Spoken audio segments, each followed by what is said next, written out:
A girl sends a message saying she's going to break up. The protagonist starts crying. He's in disbelief, wondering if it is a joke. He thinks she's not serious because he had plans for their future relationship and was even thinking about marriage. However, he gets blocked and agonizes in his chair. A friend was going to call him to play, but ends up seeing the protagonist pass out. The friend tries to help, but he storms out, slamming the door. His friends are outraged because he cannot maintain a relationship. Chun-won, a famous dog licker, just follows girls around, spending money on them and gets nowhere. He's outraged that after 3 years, he got nowhere with Chan. The scene shifts to them talking, and a group of people watch them. The protagonist begs for forgiveness and gives her a piglet plush toy, her favorite animal. People around them gossip that he had 4 jobs to support her. Chuang explains that everything is fine, but after some time thinking, she realized she wanted to get back with her ex. The protagonist knows her ex and calls him a jerk. He tells her to her face that her ex cheated on her and left her pregnant. Suddenly, a car appears, and a guy calls her to get in. Chuang's ex does not like them talking and drives her off, while she says that this way is better. At the convenience store, the protagonist is devastated.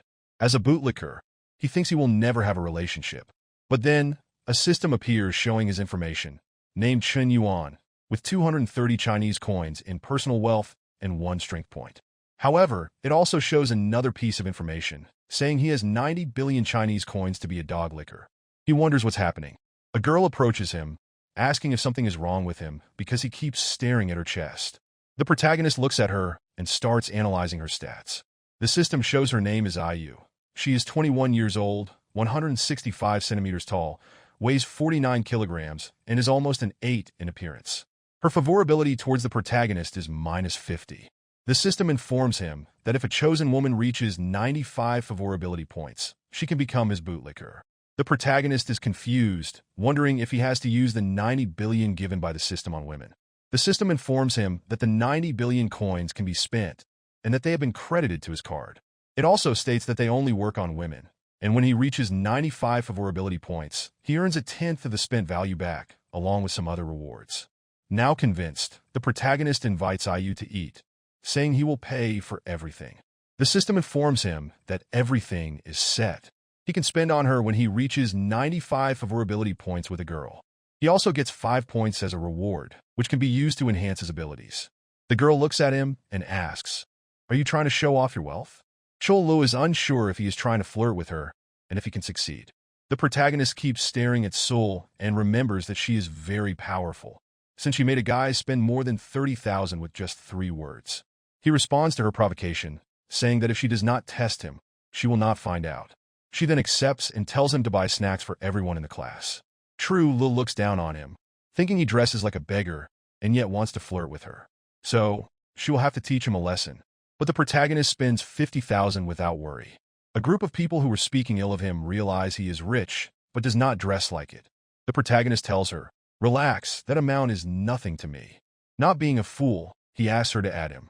Harold is confused, wondering if he is a second-generation rich kid, implying he inherited everything and is a multimillionaire. She says she can add him, but he must go to a special place first. "Let's see how I will deal with you," Chil thinks. In front of a Gucci store, she says she is not a materialistic person. She just wants to be sure of his sincerity and actions, given his clothing. The protagonist thinks he will be thrown out, but Chin Yuan tells Exil it is fine, and she can buy whatever she wants. Entering the store, the protagonist sees his ex, as accompanied. She and Jun are talking about a bag she is trying on. Chuang notices the protagonist is not alone. Chul asks the protagonist if that is his ex-girlfriend, saying it is not a good time for them to be there. He says, "There is no bad time. We arrived at the perfect moment. Do you still have that spring collection bag?" Chul asks. A store clerk responds that they only have 1 unit left, but Chan is trying it on. The protagonist's ex is confused, and said as she will show the difference between a loser and a Junai. Chuang tells Junai that her birthday is coming up. He is confused, remembering that her birthday was recently, but she explains that the previous birthday was based on the lunar calendar. She asks if he knows people also have birthdays based on the solar calendar. "Told you I don't like materialistic girls. You're not with me for money, right?" Junai responds. Chuang is speechless after this conversation. Elle takes Chuang's bag, saying she will buy it, since it seems Chuan doesn't have money. Using the protagonist's money, he gains 20 favorability points with Shu Liu. Swiping the card, he gains another 20. As she smells the bag, he gains another 20. He's excited, thinking about how money improves things and that the bag made him gain 60 points. At this rate, he will quickly reach the top of her favorability.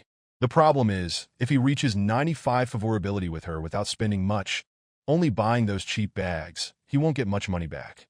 The store attendants seem confused, saying that some guys appear rich but don't like to spend on their girlfriends, while the poorly dressed protagonist is giving Sol the best.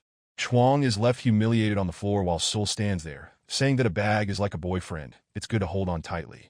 She looks at the protagonist, thinking she might lose him, and gives him some compliments. Chuang, with tears in her eyes, bumps into him, saying he's gone too far, too far.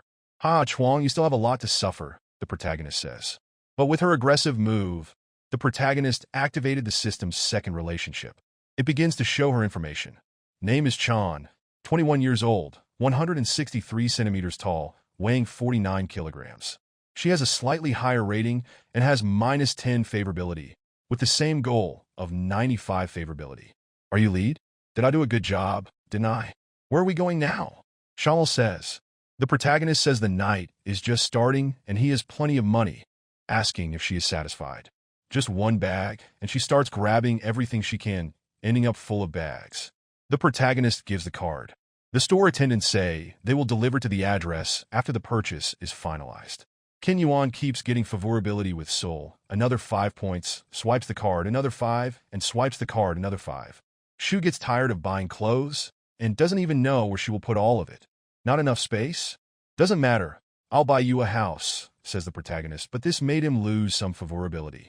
Shu Liu says they should take it easy, since they have spent a lot.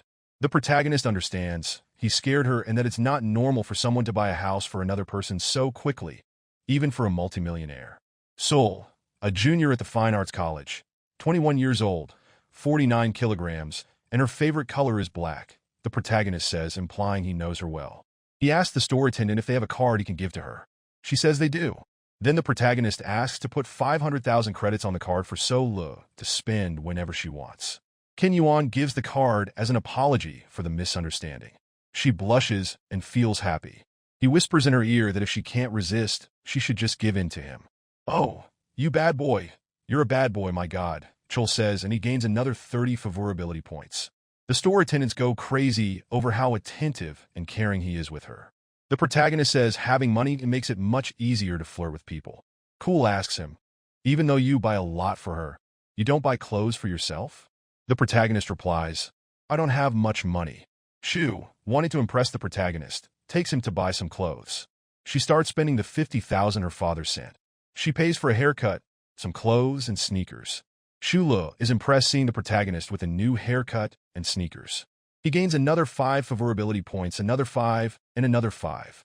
The protagonist asks, "Did I do something wrong? I never spent money on myself before." She puts her hand on Chun Yuan's chin and says, "There's nothing wrong with you. I just think now we make a good couple." She thanks him, saying, "It was a very special day." Now, Zulu has 68 favorability points. Back at the dormitory, his friends ask, "What did you do all day? Why are you all dressed up?" Keenan says he was on a date with Leah. His friends give some advice, reminding him, "Not long ago, you were suffering over your ex, and now you're with Sulil. Stay away from her, or you'll end up very poor." The protagonist thanks them for the advice. Then, he receives a notification from Chuang saying, "If you hate her, it's best we delete each other's numbers." Chun Yuan looks at his phone, thinking about how he will increase favorability with her. She wants him to delete her number, but he wants to earn money with her. Of course not. How could that be possible? "You will always have a special place in my heart," the protagonist says, sending the message. She responds, saying, "I'm not with that guy because I want to be, but because my mother is sick and needs 50,000 for medical procedures." Chuang is impressed, realizing she was only playing with him, and receives a notification of 50,000 that the protagonist sent. Chuang's friend asks, "To send that money?" She responds, "It was my ex who sent it." "Wait, Qin Yuan, didn't you dump him today? That loser is this rich." Chuang starts wondering if she made a mistake by leaving him. Even after he sent 50,000 to Chuang, he only gained 5 favorability points. She asks Qin Yuan several questions, such as, "What did you mean by sending the money? Where did you get all that money? Why was Su Lu with you? Why didn't you buy a bag for her? Are you a second-generation rich kid?" The protagonist silences her after she sends 15 messages in a row. He wonders if there's a more fun way to spend money on women. He finds a girl doing a live stream, but there are only a few minutes left until she closes. She gets frustrated and asks, "Is anyone going to send gifts, or should I end the live stream?" The protagonist sees that he can send up to 1,000,000 and thinks it's much better than buying bags. He starts a frenzy of sending multiple gifts. The girl thanks him for sending a rocket, but then 100 rockets appear on the girl's screen. The people in the live chat get angry, wondering who sent all the gifts. Chuang realizes that someone with a lot of money gets a lot of attention. He sends 900 more rockets, causing her phone to crash. At the company where the girl does her live streams, an employee informs the boss that something incredible happened. A guy spent 10 million on Sham's live stream. The staff goes wild, unsure if the protagonist is laundering money through the site or if he is affiliated with the company. All the other girls doing live streams see the protagonist's nickname. They are amazed that he spent 10 million on Sham's live stream. They try to send him messages in his DMs. Ken Yuan just watches as the messages come in. The girl that received the gifts wonders if it's all real. Then a guy with a sign comes over. He says he needs to get the protagonist's contact information and will get a raise for it. The girl sends him a message thanking him for the gifts. She asks if he is still in the live chat, since she's about to close. But Chen Yuan had gone to sleep after spending money all day. The next morning, his friends are looking at news online about a guy who spent 10 million on a girl's live stream. The guys are discussing what they would do if they had that kind of money. The protagonist realizes he spent all that money and didn't create any kind of relationship with her. So, he opens TikTok and sees a bunch of girls sending him messages. One girl says she is 28 years old and divorced. She asks if he wants to meet her. She is frustrated since the protagonist doesn't respond to her messages. Inviting him to her studio, she says she's waiting for him. He isn't very excited about these messages since he doesn't gain any favorability. His friends are still discussing the amount of money and getting ready to go out. The protagonist asks his friends where they are going without him. They respond that they're going to see the goddess Suki. They're going early because they want to see her up close. His friends ask if he had forgotten. Normally, he runs ahead just to be there from the moment she arrives until she leaves. A system shows her information. Her name is Sayuki.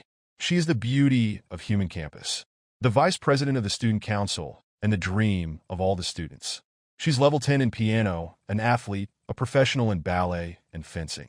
Her incredible talents make it extremely difficult for any guy to get close to her. She was unattainable for all the boys in college. For the last 3 years, no one has been able to get close to her.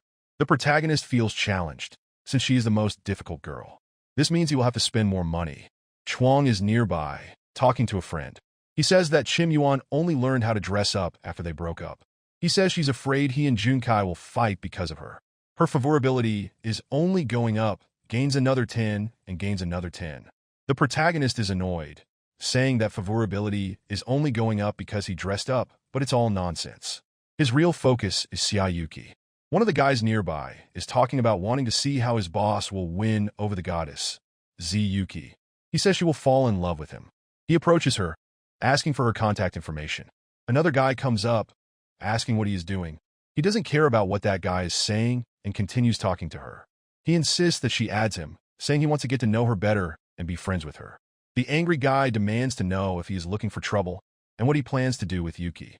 Taking a step back, he claims it's a misunderstanding and that he just wanted to join the student union. He says it's because she is the vice president and he wanted some advice. The angry guy scolds him, saying that's not a good enough excuse to hit on her, calling him a pervert.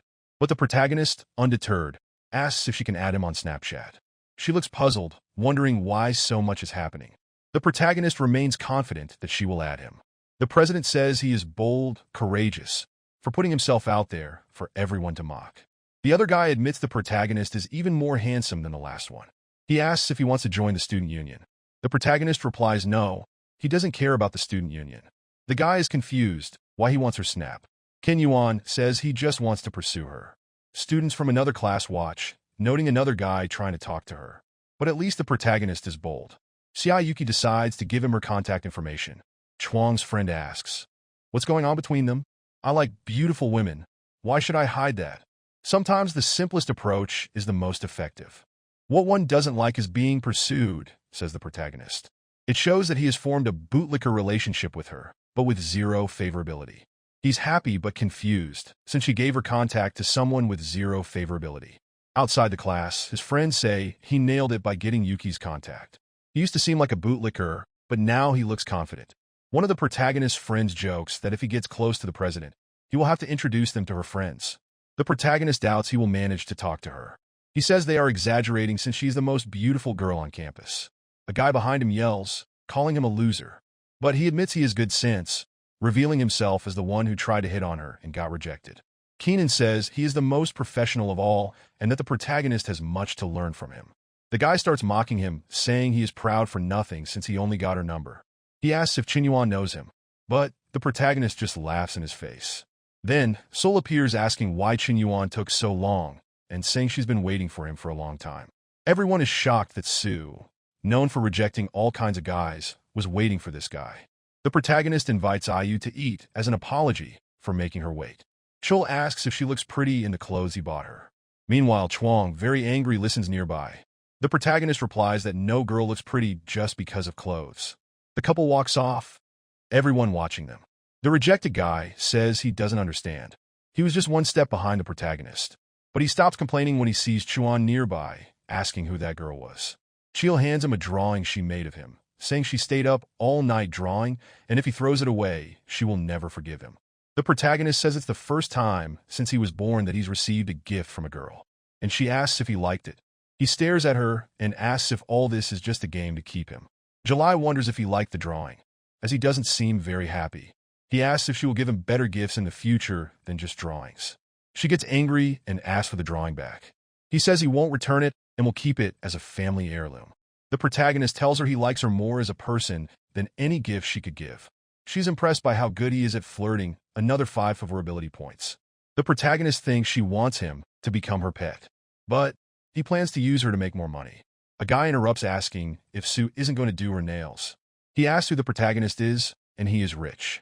The protagonist thinks this guy is another of Sue's bootlickers. He notes that this happens often. Sol says she doesn't know who he is. She adds that he doesn't control her. The protagonist steps forward. He introduces himself and asks the guy's name. He also asks how long he has been following Sol. The guy responds that his name is Yangyu. He says he's from the arts department, and he admits he has been following her for 6 months. The protagonist tells him that it's nonsense. He shares his own story about being replaced by a girl he followed for 3 years. He explains how he worked 4 jobs, eating just bread every day. He was only to be replaced by a guy with a Mercedes-Benz. Yangyu doesn't understand why he is sharing this story. The protagonist tries to motivate him. He says that people who turn their backs on you become motivation for personal development. He asks why a real man can't have a wife. He tells you to go back to his dormitory and make her regret her decision. Yangyu is so inspired that he starts crying. Sol wonders what is happening and why Yangyu is crying. She awkwardly says that he is just a friend. The protagonist says he doesn't care about her past. He points out that she doesn't respect him or herself. He tears up the drawing. He tells her she can use the card he gave her, but he doesn't want to see her until she sorts out her relationships. The protagonist wants to see how she will handle this situation. It's the first time this has happened. Julio regrets her actions. She realizes the protagonist is the first person who truly liked her. And another 5 favorability points. Yin reflects on how he has matured. He has resolved things with Sol, and now it's time to move on. He goes to talk to Ziyuki. He sees that she's live streaming. She seems the most innocent so far, not having done anything horrible to be hated for. She was doing her live, introducing herself as Kiki. She is training piano and doing live streams for 2 days. She was asking people to take care of her. The protagonist thinks she is cute. He wonders that the president is the type of girl who's cold outside but warm inside. Arrogantly, he notices that she has few views. He wonders if that's all she gets. At this moment, Shomi sends a message asking where he is. He asks who she is. She thinks he has forgotten about her. She says he sent many gifts in her live stream and now doesn't remember her. He says he was just joking. He asks if she is free to meet up. She said she can if she has a busy schedule. He just ignores her. She asks him not to be angry, promising a special live stream. The protagonist annoys and complains that she still wants him to send gifts. He doesn't have a bootlicker system with her, and he has already spent over 10 million. Tired of the situation, he decides to give that money to Xiao. A duel appears on the live stream. It's a one-on-one between streamers. One will compete against the other, and whoever gets more donations wins. They have to compete to get money. The protagonist is happy about the duel involving the president. He asks who her opponent is. The crazy girl laughs, confident she will win against a novice. The protagonist says he doesn't know who will win, and the duel begins. Kiki only has 10,000 points, while Yuki is poor with 206. She's giving her best, using all her talent, charisma, genius, and wit, creating a masterpiece. Tons, and Zeo are saying it's better for her to give up, since she has the support of a very rich guy, Chin Yuan. The chat goes wild over this duel. It seems I use all my skills to make money, and surely Boss Smokey will be impressed and donate to me, Kind thinks. But then, a rocket appears on the screen, and she thinks Yuan has arrived. She prepares to thank the protagonist. But then, she sees that all the rockets went to Yuki's live stream. Yuki's points jumped to 152,000. A notification pops up saying Lonely Smoke donated 1,000 rockets to Kiki. The president is in shock, and she is outraged that the rockets weren't for her. A guy with a sign appears, demanding an explanation for why she didn't receive the rockets. Shaking Shomi apologizes to the audience, saying she has to do something, and ends the live. The protagonist comments that she can't handle it when he sends gifts to others. He wanted to see her reaction. He hopes the president won't disappoint, considering the significant amount he spent. The people at the company go crazy, thinking that Ghost has done it again. They are imagining that the protagonist must be the son of some prince to pull off such a stunt. My God, the Smoke donated another 10 million to a girl who plays the piano. Does he like music? Shia, get my triangle now, says a streamer. Kiki and her friend talk. Her friend suggests that the president might become an internet celebrity. Impressed by the idea, Yuki responds that pleasing men online doesn't seem like a long-term solution.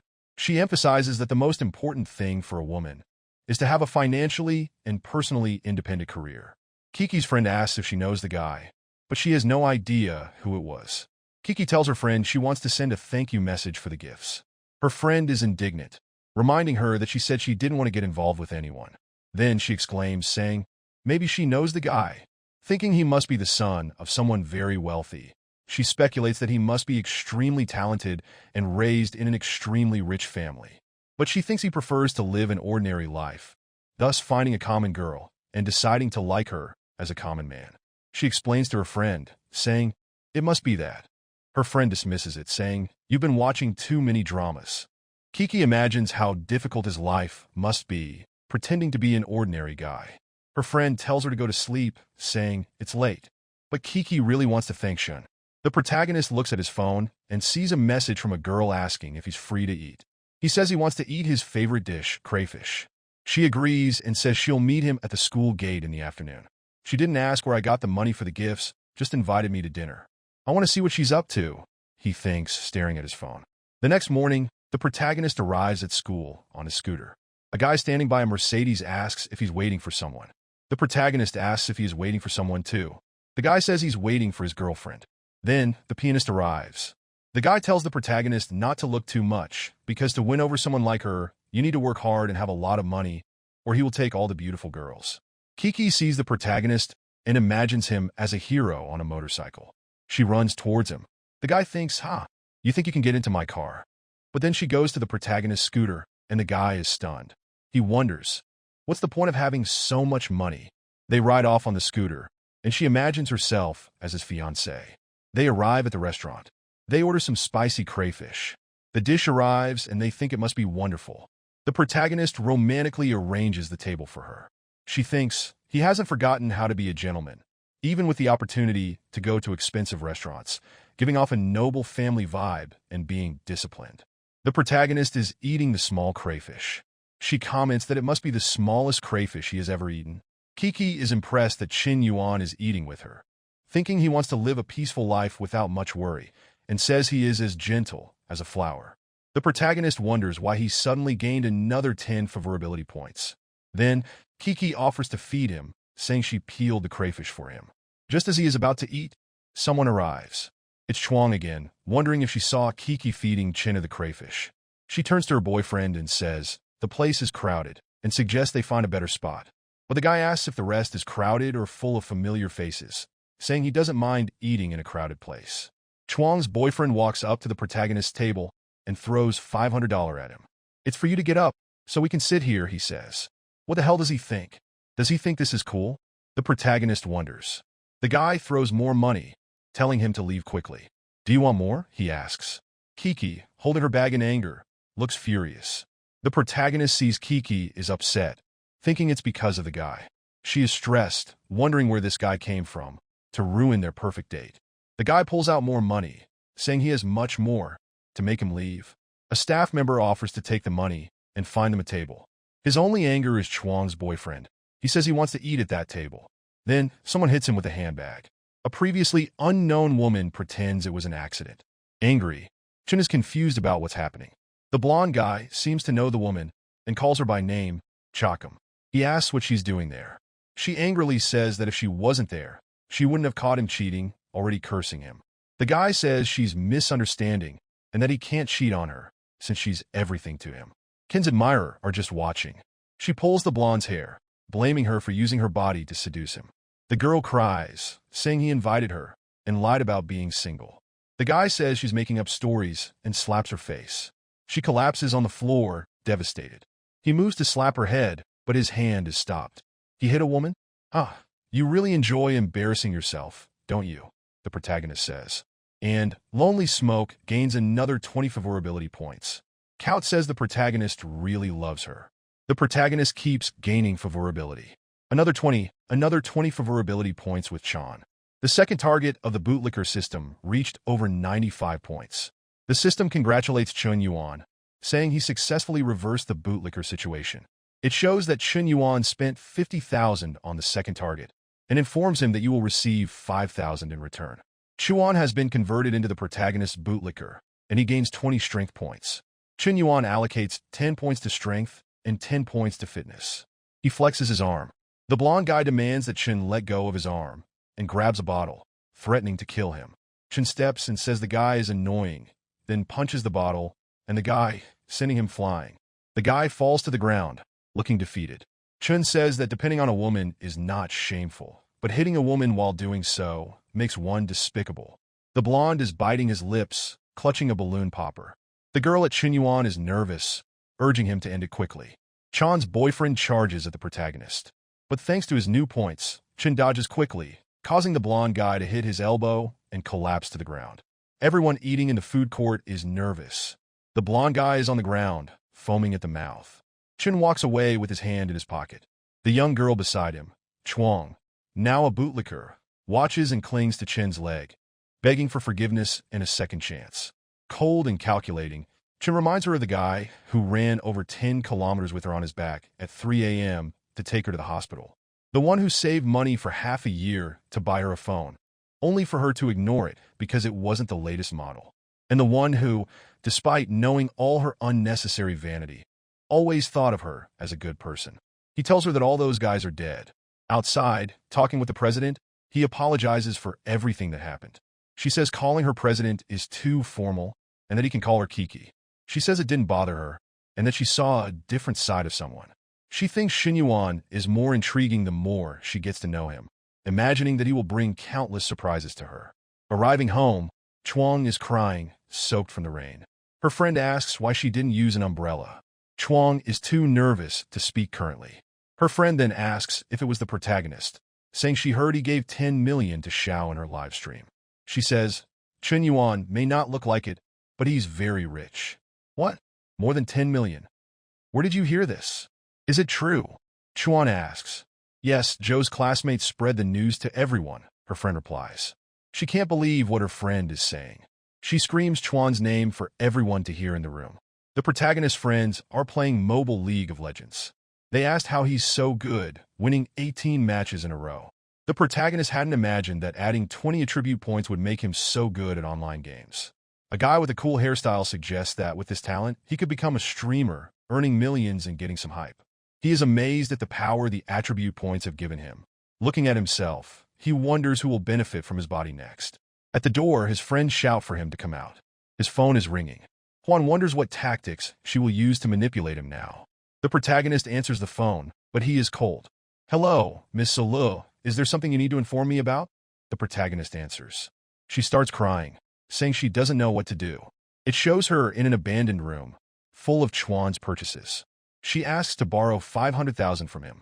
Jalael says her family was once prosperous, but now they're stuck in debt, unable to pay off the interest, making no progress. They just need to clear the debts. The protagonist only asks two things: what she wants and to send the account details. She is shocked, thinking he wouldn't send the money. She quickly sends the account information. The protagonist sends 5 million. She says he mistakenly deposited 5 million. He says he must have pressed an extra zero, and that she can keep the money. She screams in gratitude, and then it keeps coming more. Her favorability keeps increasing. Shu Leo cries tears of happiness. Cries. Shu Lidl thanks the protagonist and promises to pay him back when she can. Her favorability continues to rise, now reaching 94. The protagonist sees her favorability at 94 points. He complains about not being able to win her over quickly. He considers confessing, but quickly dismisses the thought. Those who reveal their true feelings lose. The next day, the protagonist is hanging out with his friends. Someone calls his name from behind. When he turns around, it's Chuang, holding some pastries. She asks if he wants to eat them in the classroom. The protagonist's friend is shocked, wondering why she's bringing breakfast for Chen Yuan. But then Yuan hears someone else calling him. He sees it's Yahello, who also brought breakfast. She says he must be tired of eating cafeteria food. They face off in a bootlicker showdown. However, once again, someone else calls Chen Yuan. His friends are outraged that he has yet another girl. The protagonist wonders who it is this time. It's the president, who brought ramen for them to eat. The three girls glare at each other. The president is the second most beautiful girl on campus, with a commanding aura. The protagonist receives the ramen and asks how she knew he liked ramen. She says it was easy to guess since they had a date. Ken Yuan isn't even trying to seduce anymore. He just wants to see who can seduce him better. The protagonist says that President J easily wins since she understands his tastes. It's a subtle jab to the other bootlickers. Kiki says she wouldn't deliver breakfast without knowing his preferences, and that if someone doesn't pay attention to such details, he doesn't like them. After saying this, it felt like she had delivered a spinning punch to the other two. Then she gave him a gift to show her gratitude. The protagonist is impressed. It's the new iPhone. All his friends are stunned to see the latest generation phone. One of the protagonist's friends says that seeing the girls giving gifts to Chen Yuan is worse than losing his own father. The girls say she was very generous to give a 10,000 item. The protagonist tells Kiki that she did him a favor. She replies that he spent much more on her, and it's the thought that counts since she doesn't have much money. In the next scene, Chuang is desolate, wondering how hard it is to win back Chen Yuan. A few days later, there are now many competitors. Chul calls Chuang to talk in a private place. Chuang is very angry, blaming her for everything that has happened. Chul approaches and suggests they form an alliance to face Yuki. In the next chapter, the protagonist is there with his iPhone, praising Yuki for the gift. She looks back, thinking he said something, but Chiman says it was nothing. The protagonist has 40 favorability points with the warrior. He thinks that if it weren't for those ridiculous 40 favorability points, she would have fallen for him by now. He's impressed with her actions, feeling like she's making him a different person. He's far from completing the favorability points, but she acts as if he already has. His phone rings, and it's Xiaomi, the little streamer from TikTok. She sends him a message saying that last time they couldn't meet, but she was joking, and they can meet, though she fears meeting people from her live stream. The protagonist is confused, wondering if that is some kind of excuse. He says she should at least send some photos because he is not easy to win over. He receives a message from someone named Dragon King, inviting him to join a legendary group of otakus who were trashy and donate money. Ken Yuan joins the group, now called Solitary Cigarette. Someone is surprised that the Dragon King invited the protagonist, saying he's the biggest donor they have ever seen. The protagonist sends a message introducing himself in the group and asks them to take care of him. Someone says he has the appearance of a rich person and must have some kind of talent. Another person says they have a business and asks if he wants to participate. Ken Yuan thinks, "These rich kids want to test me? Fine, I'll play with you." He types, "Yes, sure, I can help you. Let's talk. Message me privately." The protagonist says, "Hey, big cigarette, I have an insane villa for sale. Are you interested?" Another person asks the protagonist where the villa is, and the person sends the address. The protagonist says, the villa is in the Inu district, and a house there is worth $1 million. He plans to buy an apartment, and they'll go check it out in the coming days. Inside the mansion, a bald guy asks if the protagonist is really considering buying it, and if Chen Yuan really has money since he thinks she doesn't exist.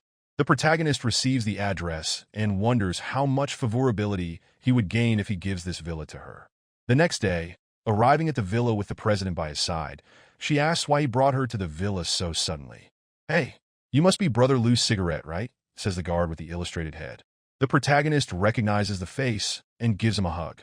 The guy thinks Chun doesn't look very wealthy, but having the president with him gives him some credibility. He wonders if Chun is from a secret rich family. He thinks this will be a tough negotiation. He introduces himself as Hong Yano. He says he has some small businesses, but needs to sell the villa due to financial problems. The bald man invites them in. The host describes the house, saying it is over 500 square meters. The land is over 2,000 square meters. The decoration was done by designers. The furniture is exclusive and made in Italy. He tells them to enjoy the view of the river and the city. He says if he didn't have money, he would want to be buried there. Ki realizes he is serious about buying the place, even though it's expensive. Chinuan takes a quick look. He says he thought the house would be more beautiful. He asks how much it costs to live there. The bald man says he needs the money. He mentions that many people are interested in the house, making it hard to negotiate. He says he wanted to sell it for about 50 million, but asks if 60 million is a fair price. Ken Yuan lets out a H. The man wonders if the price is too high for him. He thinks it's hard to fool the son of a noble. The protagonist says he didn't expect it to be so cheap. Everyone in the room is impressed by the protagonist's response. The bald man thinks he should have asked for more, like 70 or 80 million. The protagonist asks Kiki if they should buy the house. Kiki is surprised, but says she doesn't care if he buys it or not. He gets close to her and says he's buying this house for her. The bald man is shocked, never imagining he would buy the house for the president.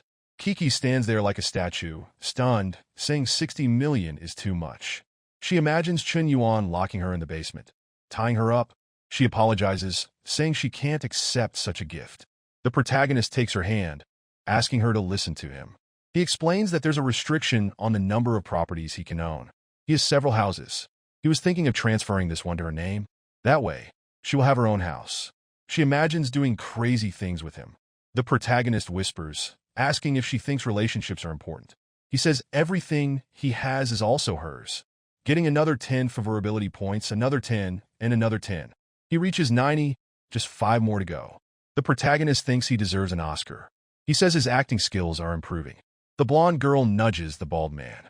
She asks when this will happen to them. The Mosquito Airport guy says he doesn't have money for such gifts. Meanwhile, Chun Yuan swipes his card. He says he will transfer the money. After the paperwork is complete, they'll settle the rest. The man tells the protagonist not to worry. He says that everything will be sorted out in the coming days. The protagonist's plan is going as expected. The president's favorability reaches 90. Chun Yuan thinks that once he completes the favorability, the 70 million he invested will return. It is more than 700,000. She looks at the protagonist and thinks, considering everything that happened, he's about to say something that will embarrass her. She imagines their perfect wedding, wondering if it will be in Milan or the Maldives. She wonders what the ring will look like, already thinking about the baby's name. She worries if he will forget her when he gets old. But before imagining more, they arrive at their destination. She steps out of the car and asks if Chun Yuan isn't coming out. He says no, a friend invited him to play a game of LOL, and waves goodbye. She waves back sadly. She feels indignant, expecting more than just a goodbye. Ken Yuan arrives at the internet cafe, greeting his friends. They complain he took too long. They say they started a match without him. His friends hurry him to register and play with them, as they were losing. The protagonist notices Shu is there and is impressed. She explains that her father owns several internet cafes, and this one was recently opened. She's there to attract more customers. She thanks him, saying her family's debts are finally paid off. Shu tells him to stay where he is, because she will get him a drink and a card with unlimited credit to play at the internet cafe. Kyun says it's unnecessary, but something explodes behind him. 2 guys appear. One looks like a movie character. He asks Kaku if she is La Shu's daughter and when her father will pay the debt. Shu, looking disheveled, says her father paid the 5 million debt. She asks what they want. The guy says 5 million was just the beginning. He says they still owe 15 million in interest. She says it's a scam and threatens to call the police. The guy grabs Shu by the wrist, telling her to be quiet. He says if she doesn't want to pay 15 million, they will take her. He says that after 1 or 2 years, she would pay off the debt working at his nightclub. The protagonist pulls her arm away, telling the guy to stop if he wants to leave alive. Shaw goes crazy. The thug says the protagonist doesn't know what he's getting into and orders his men to kill him. Then chaos ensues. with some guys wielding cake cutters and others using their bare hands. The protagonist lands a sneaker kick on the thug's chin. His friends are impressed, saying it looks like a cyclone kick. The scene changes to the thugs running away to avoid getting beaten. The casino representative says, if they see them on the street, there will be no more talking, with 95 favorability. Chul throws herself into the protagonist's arms. The system congratulates him for getting another person to 95 favorability points. It informs him that he spent 5.3 million, so he will earn 530,000. A notification appears. Su Leal has successfully been transformed into your loyal bootlicker. Kim Yuen is hugging her, but Chum is watching in the background. However, he is only concerned about where to allocate the attribute points he received. The chess trainer arrives, stressed, calling Su Leal a traitor for wanting to form an alliance, and now hums to the protagonist. The protagonist watches, but grows tired of just watching. He asks the system to allocate all points to strength and agility. Everyone wonders where he went, but he simply disappeared. Kim Yuan is calmly walking around the college campus. He says he has already gained points from Chuang and Tul, and that only President Xiao is important since there's only one president. The protagonist says he needs more girls.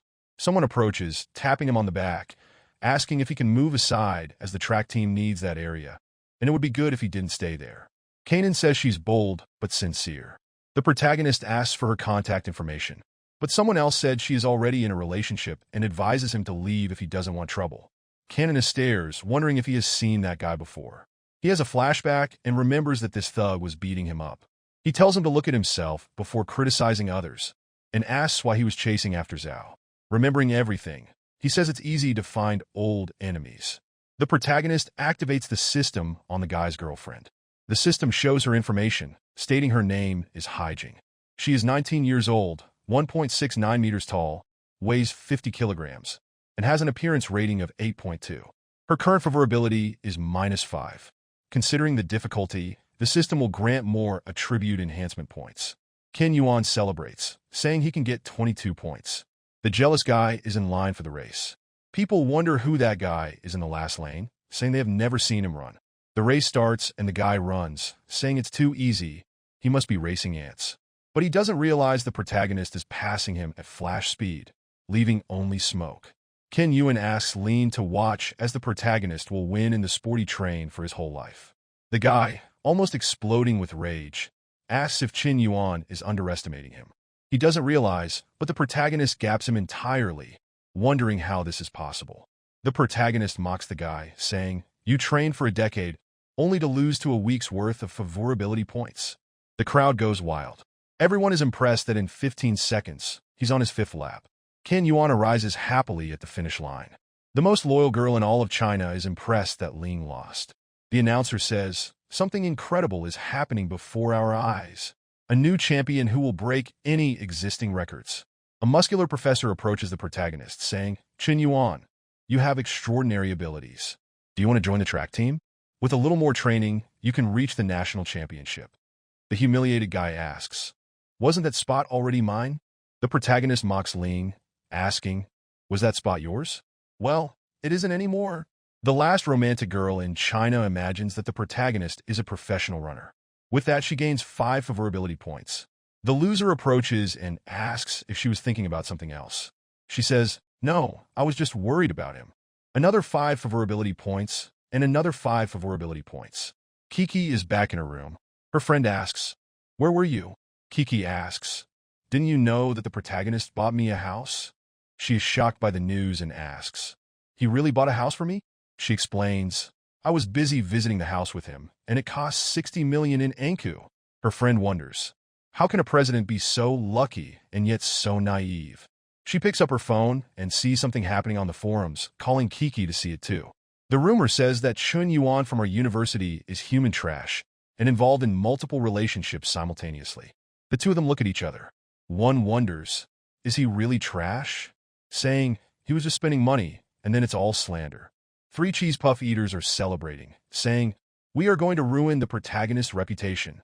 A guy appears behind them, asking, "What are you doing?" The 3 are startled and say that the protagonist has been too arrogant, and they're trying to teach him a lesson. The race loser also sees the news about the protagonist and wonders, isn't he the guy from the race? Now that he has the protagonist's name, He remembers beating him up when they were younger. He says, "We went to the same high school. The protagonist was crazy since childhood, and I have a lot of information about him." The loser says, "He used to cling to annoy the girls." The three boys placed him in a chair, bombarding him with more questions, seeking every detail about the protagonist to tarnish his reputation. Ling sneered, saying that after winning the race, the protagonist thinks he can get away with everything. "But I'll change how people see him," Ling declared.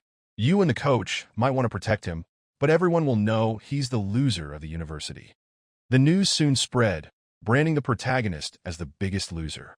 Rumors swirled that he was involved in multiple relationships, objectifying women. One of the boys added, the girls he was involved with didn't even do so willingly. He harassed them so much that their grades suffered. The accusations left everyone stunned. Students whispered that they never imagined such things about him, and the girls were in shock. In the president's office, the president grabbed one of the boys' phones and said firmly, "The protagonist can't stay at the university, but I will personally investigate Chun Yuan and ensure he gets expelled." In the next chapter, someone remarked, "Chun Yuan is a very special person. The protagonist can't see a girl suffering without wanting to help, even if it means spending all his money." As tensions grew, someone yelled, "Get out of here, you trash. I hate men who hit women." Every night, when darkness fell, the protagonist transformed into a mysterious figure, a Black Knight. With strong, decisive punches, he fought against evil, becoming a protector in a city plagued by desire and sin. This was revealed by none other than President Kiki. "To me, the protagonist is a hero," she said with conviction. The boys scoffed, asking if calling him a hero wasn't an exaggeration. "Where did you get that idea?" they asked. The stressed president leaves the room angrily. He lights a cigarette to ease his jealousy, wondering if he did something wrong. He sees that the protagonist is innocent, and people just want to ruin his reputation. Looking down, he sees two people arriving. He wonders who they are. Holding the banner, it's Keika Leal and her father. The president introduces himself and asks why they are there. "I am Su Lu from the arts department, and I wanted to make a banner for Chun Yuan," she says. Her father explains that the protagonist protected his daughter a few days ago and helped his family a lot. The president is even more impressed and jealous of the protagonist. With that, he says goodbye. He says he probably blamed the wrong person and wants to look at the post again. He sees that a girl commented, saying, "If he is trash, she is throwing herself into the dumpster." The girls are all sharing the post, and the protagonist is running. Various girls praise him, saying that when they saw him, their hearts beat faster. The president is impressed because only women are defending him. He thinks people are doing this to him because he stands out so much. The president says he understands Chun Yuan and that he will bring justice and not tolerate any complaints or offenses against him. The president gathers all the students to talk about the rumors regarding Chun Yuan on the school forum. He says he conducted a thorough investigation and admits that the protagonist is honest and that all the rumors about him are mere slander. He is there to clear Chun Yuan's name. The president gives a notice that the protagonist is willing to help everyone, mentioning that Chun Yuan has protected many people and doesn't like to take credit, hence keeping it a secret. He praises Chun Yuan and, almost crying, presents him with an award for people who positively contribute to society, advising all students to learn from their classmate. The protagonist wonders what is happening, saying he doesn't understand anything and why he is receiving this certificate if it was for protecting someone. He wonders what is going on, cursing the president, since the protagonist's reputation was supposed to be destroyed, and saying he should be in Chuan's place. He notices his girlfriend is making some compliments about the protagonist, and if favorability rises another 10. The meeting ends, and everyone is leaving. She asks if he's gone mad or isn't feeling well, and why he is so jealous of the protagonist. She says she has genuine admiration for her classmate. Even after helping so many people, Chun Yuan doesn't care about fame or wealth. She brings up him winning the race against Ling and yet not wanting to join the track team, saying this act is a sign of incredible people. He grabs her wrist forcefully. She tells him to shut up and let go, saying he's hurting her. The loser gets close to her. Chun Yuan is useless. Ling starts boasting about having a Tesla and many other things. Right next to them, the protagonist calls the bald man to pick him up. He says he doesn't want to be picked up in an expensive car. He wants to maintain a humble profile. This is just the illustrated head who came in one of the new cars. The bald man apologizes, saying he was sure he was on time, so he came in that car. The protagonist gets angry and tells him to pay more attention. He said not to come in an expensive car. The guy says he understood the message. Both of them look on. With that, the protagonist leaves. Lee's girlfriend says she's tired of the situation and wants to break up. He says that's impossible, but he ends up desolate on the ground. Can you transfer some money to the bald man? The guy thanks him. The protagonist says that while everything is being resolved, he will return to school. The bald man offers a ride, but Chainan says it's unnecessary. The car draws too much attention. The guy says okay and just asks the protagonist to be careful walking through the city. The protagonist says that the priority is President J, needing just a little more to complete the system and get the 25 attribute points. He says he has to buy something for her. He wonders if the chubby guy has anything to sell again. Looking at the group chat, everyone comments that even with a bit of conversation, the protagonist bought the house. One guy says Chinyuan has a lot of money available. The protagonist tells them to relax, saying he bought it just to help a friend. The guys are shocked when the protagonist shows up. Everyone in the group adores him. A guy with the car photo asks if he doesn't want to buy a luxury car, saying he knows some people who sell them. Then a guy calls him, saying that the Jang family has a small business with imported cars, and it's a pleasure to meet the protagonist. The protagonist looks at the card and sees it says Jan Group. Chinyuan imagines that his family has a giant industry and that he must be a second-generation rich kid. He tells Jang that managing such a big car business at his age is impressive. The guy says he thought the protagonist was older, considering he bought that house. They chat. From a distance, 2BS Wonder V Chinyuan are thinking he must be the son of some wealthy family, given that manager Jang received him, but they dismiss him, thinking they have no chance with him. The manager doesn't want to brag, but says he has the store with the largest collection of luxury cars in the city, saying the protagonist can ask for any car he wants. The protagonist thinks of a legendary car. He says, I want a Bugatti Chiron. The guy thinks he must be joking. There are very few of those. The protagonist says, I don't have it. Jang feels embarrassed. Kinyuan asks, do you have a Lamborghini Veneno? Jang responds, we do not. The protagonist asks, do you have a Pagani Huayra? Jang replies, we don't have that either. The salesperson is sweating profusely. He says Chinyuan is rooming the place. The manager explains, the vehicles we have for sale range from 2 to 8 million. The cars you want are a bit out of that range. The protagonist is disappointed. He says, I expected more from Jang, who claimed to have luxury cars. Zong thinks, the protagonist must be joking since he bought a house at that price. It seems he wants a car of similar value. The manager says, we don't have the cars you want, but we do have a Ferrari LaFerrari that you should take a look at.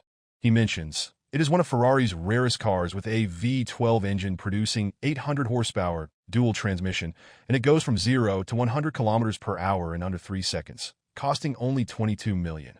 He asks for the protagonist's opinion on the car. Kinyuan says, Ferraris aren't considered very expensive, but not cheap either. It might be the perfect gift for President Jiao. The protagonist says, if the price is above 20 million, the deal is done. Kinyuan commends Jang for his effort. He says, I want to swipe the card right away. He asks, can the car be delivered to Riverside Villa Community No. 1? The guy, sweating nervously, says, I can arrange that. Keenan receives a call from Lee Waney, shouting in his ear. In the next chapter, one of the protagonist's friends says that on his birthday, his girlfriend, Ju Jia, said she was getting her nails done with a friend. But he grew suspicious since she had been out for a long time. It started to rain, and he knew she hadn't taken an umbrella. In a chivalrous act, he went to give her one. But what he saw at that moment would break anyone's heart. He saw her cheating on him in the rain. He tells the protagonist that his heart won't stop hurting. We had a 3-year relationship, and I was already planning the wedding to meet your parents. Keenan says it's okay. You've drunk 8 bottles, so it's better to take a break. But the heartbroken guy wants to know how to win her back. The protagonist says, you need to keep your head on straight. The mistake was hers, not yours. He loudly tells him, you're becoming a bootlicker. The sad guy collapses to the floor. Isn't it hard to accept? He asks the protagonist. I can't accept that she betrayed me. The protagonist, now angry, says he needs to learn a lesson. He grabs his phone. His friend asks, who are you calling? What's your plan? Chun Yuan tells him, relax and trust me. From now on, I will handle everything. I will make sure his ex-girlfriend kneels before me and begs for forgiveness. The protagonist calls the dealership guy, who answers promptly. Chun Yuan here, he says, I want to borrow some cars, but nothing too expensive, just those worth over 20 million. I also need some trusted friends to drive them tomorrow. The dealership guy says, no problem. I will arrange everything for tomorrow. The protagonist's friend is still confused. Chun Yuan calls his ex, Leo. his friend observes. With just one call, he brought a beautiful girl. Where is the Chen Yuan who used to lick girls' boots? He asks. Why does it now seem like she's licking his boots? Hey, SH Leo, this is my brother Waney, said the protagonist, introducing his friend. She is confused, thinking the protagonist called her just to introduce a friend. She thinks a bit more and creates the idea that maybe he wants her to meet his close friends. But the protagonist quickly responds, it has nothing to do with that. I just need your help with a little prank that will happen the next day. The protagonist's friend shows up, looking gangster. Joel clings to his arm, saying, you scared me. The car you bought for me almost hit someone. The protagonist's friend is nervous and says, if she had hit him, there would be no problem. We could just buy another, stammering a few times. Chen Yuan's friend's ex-girlfriend wonders how he transformed into that guy, looking like a second-generation rich kid. She asks, did Winnie come here just to show off? He says, someone that was barking, stuttering nervously. The ex, pissed, asks, what are you doing? Don't you know I know your family? She admits her mistake but says, you're being shameless acting that way in the car. Another friend says, the woman understood everything. The brothers are about to step onto the stage, and the show is about to begin, said the protagonist. Several guys arrive in Ferraris. A guy with white hair steps out and asks Waney, is everything okay? Do you recognize me? He approaches to talk to the new boyfriend of Wendy's cheating ex. Little girl, he said his name is Mai, right? His family owns of mine. This guy is always a liar, pretending he has something to impress girls. And you think what? That he's a second-generation rich kid? Wake up to reality, ma'am, said the white-haired guy. The guy caught cheating with Wendy's ex asks the white-haired guy to let him go. The white-haired guy says, these guys' tactics never change. They only manage to fool innocent girls. He adds, W's ex is already lost. The girl, now furious at being deceived, goes after the guy she cheated on Waney with. Waney just watches and tells everyone to leave. But his ex clings to his leg, begging him not to leave her behind. She says, it's not that I only like luxury, but I'm just afraid of poverty. She asks for another chance. Waney tells her, do not call me by that name. This is the last time we will see each other. Never contact me again. The guy takes a look around. Seeing everyone talking, he tries to leave. But he bumps into the protagonist's chest. Ken Yuan asks, do you want to flee? But only if you take 100 slaps at the bar. Everyone driving the Ferrari celebrates finally meeting the famous Mr. Yuan. The protagonist says they don't mean to do that, and thanks everyone for their help. The guys tell Lou Cigarette, it's all good because you're a friend of Chef Jiang. You don't need to be formal with us. The white-haired guy asks, aren't you the guy from the streaming platform news? He says he has a request. The protagonist asks, what is this favor? The guys are staring at each other. The white-haired guy says, I have a favorite streamer, but I'm out of money. Can Chen Yuan give a little help? The protagonist, thinking the guys are trying to see how much money he has. The dealership guy tells the protagonist not to worry. It was just a joke. He looks at the white-haired guy and says, if you want to hit on a girl, you should handle it yourself. Lou's cigarette slams his glass on the table. The guys imagine he didn't like the joke. The protagonist says, the joke was too mild for me because it's just about sending gifts. I'll go to the bathroom, leaving my phone on the table for you to spend as much as you want. The guy takes the phone, indignant that he's being allowed to use it freely, trusting a stranger to spend his money. Ken Yuan thanks him, knowing there's no money in the account to pay for all the drinks. But he knows the guy can send gifts at will. The protagonist goes to relieve himself. The guy looks around, imagining a dragon against a chick, and mutters, he's a good kid. Coming out of the bathroom, Chinu sees everyone gathered, one wondering what's happening. My God, 104, 106, damn man. Everyone around the table says.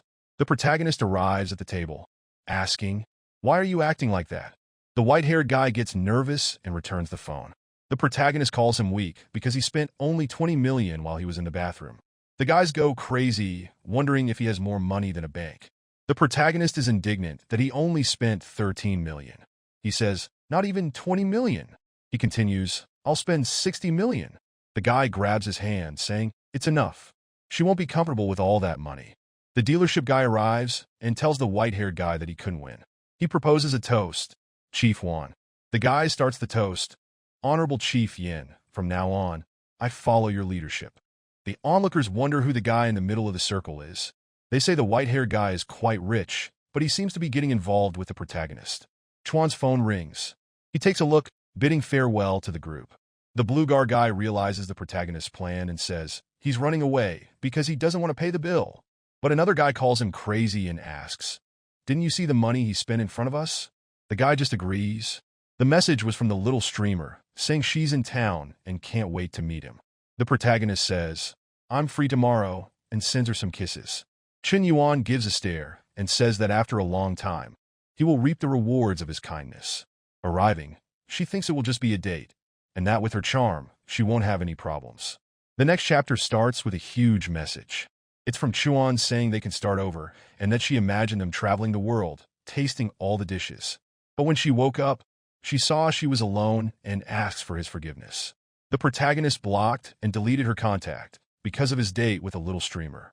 The girl asked what he was doing, but Chinna says it was nothing important and asked what she was talking about.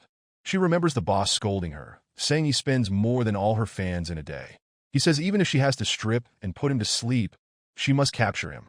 The little streamer thinks that even with her beautiful face, he seems indifferent to her. She's disheartened that she can't win him over. She tries to seduce him with her charm, asking him how he got so rich at such a young age. However, the system sends a message saying her favorability is too high, and it's unable to connect. The protagonist realizes he needs to lower her favorability first and wonders what to do. He starts doing disgusting things to lower her favorability to create the connection. Like putting his feet on the table, he tells her, "I'm just an unemployed guy who got lucky." She's outraged that he doesn't work, but has money to spend. The protagonist says he only uses his father's money and that they're going bankrupt, owing millions to the banks. He says, "I arranged this meeting to see if I could get back the money I gave her because I spent too much." She is disgusted when he doesn't wash his hands after picking his nose. But at least the protagonist's plan is working as he loses 20 favorability points. She can't take it anymore. She asks why he asked her out if he's poor, saying that asking for gifts back shows he's not an honorable person. Lose 20, and lose 20. She says she must have been crazy to agree to go out with a loser like him. The little streamer calls someone, saying she met the protagonist. She says he keeps bothering her and thinks he might be a stalker. The protagonist is dismayed to find such a dishonest woman. He calls her shameless for changing her demeanor so quickly. A guy bursts through the door, asking who's bothering his woman. She runs to him, saying she was scared to death of the pervert, Chen Yuan. The guy ignores her and approaches the protagonist. "Brother Yuan, you're here too," he said to the protagonist. The guy is impressed, saying it's an honor to know him. She's confused, not understanding why Mr. Yuan is being so polite to him. The guy is one of the richest second-generation heirs, owning several industries in the area. He slams the table, calling her stupid. He says she's bothering one of the most important men. He calls the protagonist poor. She wonders why he's doing this. She thinks the protagonist was testing her sincerity and realizes she messed up big time. The little streamer knows she needs to win him back. She starts apologizing, begging for his forgiveness. With that, the system connects with her. The protagonist takes a look and says it's fine, that she's just a young, inexperienced girl. She says she understands and that he truly is her favorite. +10, +10, +10, +10 favorability points. One wonders if this is how people make a living, by seducing others, thinking that as long as they can get money, favorability will rise. He says he won't let her go that easily. The guy from the date slams the table, saying he spent a lot of money on her to boost her fame. He says she treats one of his best friends like that. The guy invites the protagonist to an honor event. The protagonist says he can go without problems. He says he's doing it out of respect for their friendship. Xin Yuan gets into the car. The little streamer says she wants to go too. In the car, she hugs him and asks if he's mad at her. She says she really understands she was wrong. The protagonist takes out his phone and opens the streaming platform. He says it's okay, and she's worrying too much. Chen Yuan opens a live stream of a well-behaved girl. He tells the viewers to follow her. The little streamer watches in amazement as he makes donations. The girl on the stream goes wild with the gifts. Not understanding anything, she faints from the amount of money she received. The little streamer is impressed with how quickly the protagonist spends his money. She says all that money should be for her, and that he must be joking. +30 favorability points. The girl says she wishes his fingers weren't tapping the screen, but her body instead. He gains another 30 favorability points. He watches, saying she's crazy for enjoying watching him humiliate her by giving money to others. Arriving at the location, the guy welcomes the protagonist. He says it's the most reputable private restaurant in the city, only accessible with a special membership invitation. It has 3 important features. The protagonist is confused about the 3 important features. He guesses, impressive food? A unique setting. He can't figure out the last one. The guy is impressed he guessed 2, and says he wouldn't be able to guess the 3rd. Kin Yuan sees the president playing her instrument.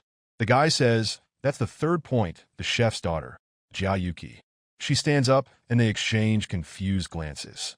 She sees the little streamer clinging to the protagonist's arm, and he loses 5 favorability points as she breaks her instrument, sad and tearful. The protagonist sees her run away, complaining that he was so close to a counterattack. He wonders if he can take advantage of the situation and fix everything at once. He throws her against the wall. She says, "You're a big idiot for playing with my feelings." Cham Yuan says, "I can't lose this chance. If I let her go, I don't know how I'll fix it later." Then he takes a risk, asking, "Have you seen a particular movie?" She asks, "What are you talking about? I'm tired of you. And now you're asking about movies?" Chen Yuan lights a cigarette and says, "I'm the son of a tycoon. Do you know I have an extraordinary background? I must be wondering why I live such a mundane life." He says, "In my family, there's a secret rule. When someone turns 18, they must spend 10 billion in a month to receive a fortune of 50 billion. The protagonist explains, "My focus is to spend this money. I've invested in various projects, activities, donations, and environmental protections." He mentions, "That girl was a streamer I donated to because I needed to spend the money. This situation was just a small misunderstanding. Everything I told you is a secret that only you know." He asks her to understand. Ken Yuan says, "This is a secret I've been carrying for a long time," and bids her farewell. Kiki says, she's causing more and more trouble for him. It's so hard to see how he will inherit this fortune. She sees Shin Yuan and hugs him. She says, "I'm not ready to say goodbye to you. It was a mistake for me to think that way about him." Hugging him, she thinks, he really cares about me because he revealed a family secret. With that, she gains 20 favorability points. On the way back, she apologizes for getting stressed out. She says it wasn't intentional, and that Shin Yuan is her friend too. She adds that she'll pay his bill. The guy is impressed that in less than 5 minutes, he managed to make up with the president. However, the little streamer is not happy at all, very angry. She says Kiki thinks she's all that, but she's the one who will win Shin Yuan. At the table, she asks what his relationship with the president is. Then, the president says the protagonist hasn't revealed his real name yet, and that it's good for her to call him brother from Mon, since he's probably younger than her. The guy says the president is dominating the interaction, just staring at her. The little streamer holds herself back. Chen Yuan tells the 2 of them to stop and to eat quickly because he's hungry. The 2 of them glare at each other. The guy says Chen Yuan doesn't care about anything and that he's very mysterious. One's a famous streamer from the Shark platform, a wealth reaper, and the other is a renowned, talented woman with aspirations higher than the skies. He says the protagonist has the best of both worlds to choose from for his future. He says Chen Yuan has surpassed the art of seducing women and can be called a succubus for girls. At first, he was impressed by his wealth, but now he will follow him as a spiritual idol until he kicks the bucket. At home, Chen Yuan says that restaurant was too expensive. He thanks Kiki for paying as an apology. He says he'll check how the strategy is going. He sees that Chuang and Xalil are still his bootlickers. He sees that the president's favorability is at 91 and the little streamer's is at 92. The protagonist sees the high points and wonders if it's good to make an aggressive move. He notices someone behind the president and asks if it's Lean's girlfriend, seeing she has 76 favorability points. He remembers it was 25 when he raced and wonders if his charm has increased these days. Guys rush by, saying there's a guy confessing to a girl, a guy wanting to love and be loved. The protagonist says it's getting rare to find genuine love these days. Downstairs, a crowd is watching with a heart made of candles. The cuckold is playing guitar and declaring his love, saying he still loves her. He says he was always wrong, didn't want to be ignorant to her, and promises never to be violent again. He asks her to think about the past and give him a chance. The most faithful girl in China is staring at him, half confused. The protagonist arrives, asking what's going on, but the cruelest woman strikes again. She slaps the bouquet of roses and runs away. Lean keeps saying she doesn't need to run since her true love is right there. She arrives and asks if his name is Chen Yuan, saying she finally found him. She begs him to add her.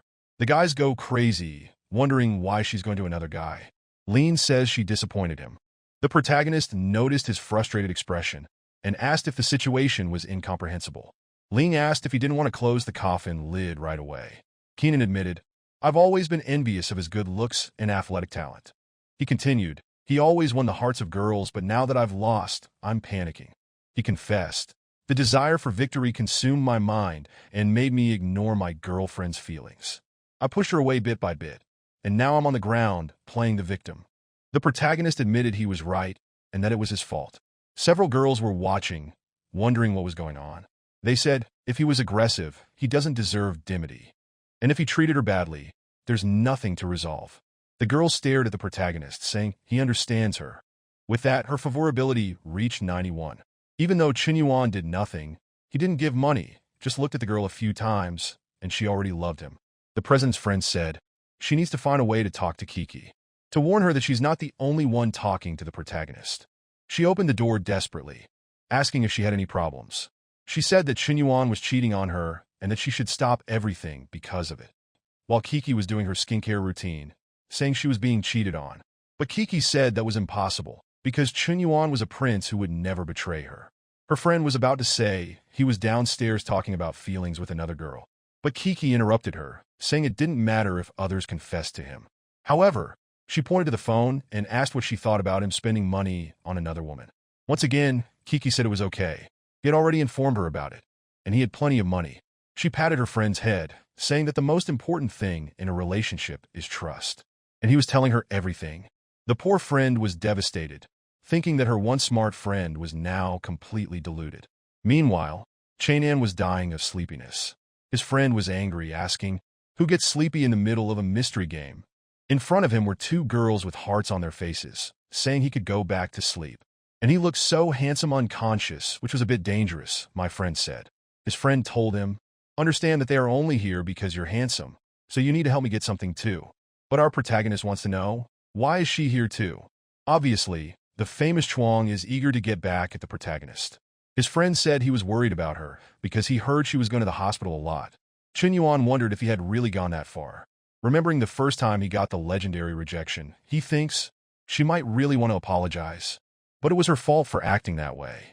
Am I being too heartless? He is in a dilemma. The girls want to know if he is the famous loose cigarette from the internet, especially since he uses the same name on WhatsApp. He was starting to talk when Chuang's ears perked up to listen.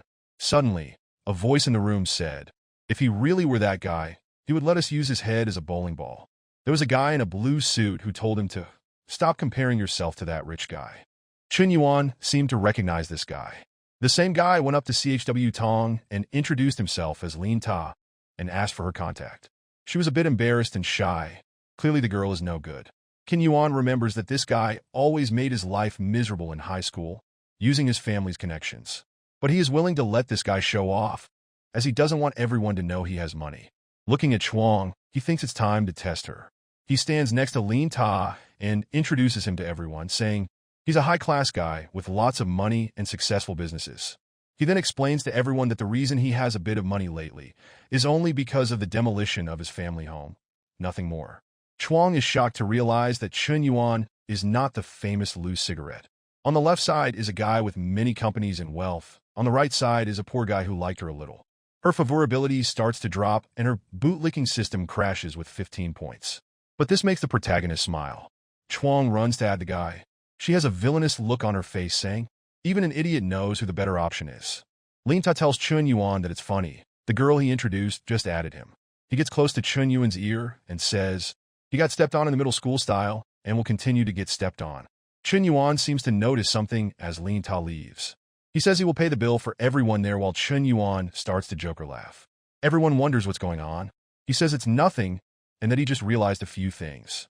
While thinking he gave Chuang the best opportunity she could have, she clearly showed her claws again. From now on, he won't have any sympathy because she doesn't deserve it. As he leaves, Lona asks, are you already leaving?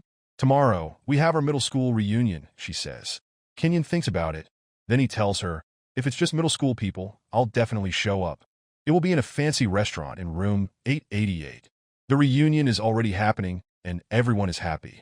They are celebrating each other's success, especially Lan Tao's. In the middle of the crowd, Chen Yuan is invisible. He thinks that Lien Tao never misses a chance to show off. Suddenly, the door opens.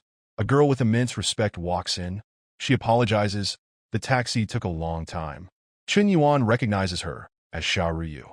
She was the moonlight that illuminated his high school days. She was mysterious and noble, like an unsolved equation. Suddenly, the damn poet emerges. He gives a little smile and approaches, asking, "Can we exchange contacts?" Liam is angry, saying, "You'll regret doing that." Ryu thinks she has seen him somewhere before. She replies, "It's no problem, we can exchange contacts." With this, a bootlicking relationship was established, and she has an appearance score of 9.2. Someone shouts from the middle of the table, "Chanen has never been anything special, so why is he being so bold?" One of the girls says, "He's pretending to be rich and is actually shameful." She warns everyone, Chen Yuan hangs out with some second-generation rich kids who harm many women. One of Chen Yuan's friends says, she has no idea what she's talking about. She says, "Chen Yuan made me get humiliated by my ex-boyfriend. I think it was that guy who delivered the car and made her suffer crying." She says she is sure that Chen Yuan only asked for Ru's number to sell it to his friends. Ru looks on and starts losing favorability because of this. Why takes the opportunity to ask Chen Yuan, "Are you so poor that you need to lean on others? If you want, I have a job for you." Chen Yuan, seeing the two insulting him at the same time, thinks that they are plotting together.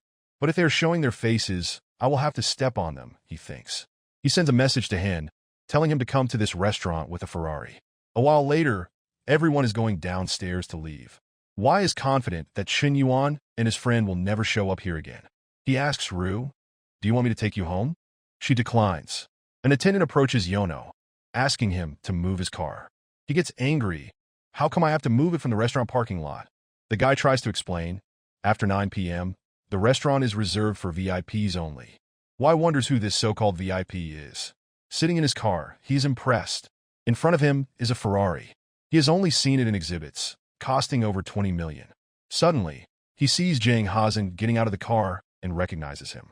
He starts sweating and feels embarrassed because he has heard how important this guy is. But then, Chen Yuan greets Hazen, who smiles. He thanks Hazen for bringing his car, and Hazen says it's always good to help the boss. Yen Tao is in disbelief, wondering, "Wait a minute, this car belongs to Chen Yuan?" People start questioning if Chen Yuan is really that rich, and the girls say that one girl had lied. She was claiming he needed others. Ru immediately realizes that this girl and Young Ta were trying to tarnish Chen Yuan's reputation. However, despite being humiliated, he didn't bother defending himself against these people. She finds this quite interesting, and her favorability rises by 20 points. Seeing this, the rascal smiles and asks her if he could have the honor of escorting her home. She agrees. A class is now all in love with Chen Yuan, and his friends take the chance to poke fun at Yen Tao. If you are still watching till now, it means you like this video, so please don't forget to subscribe my channel Fire Recap, and you don't forget to like and share the video with your friends.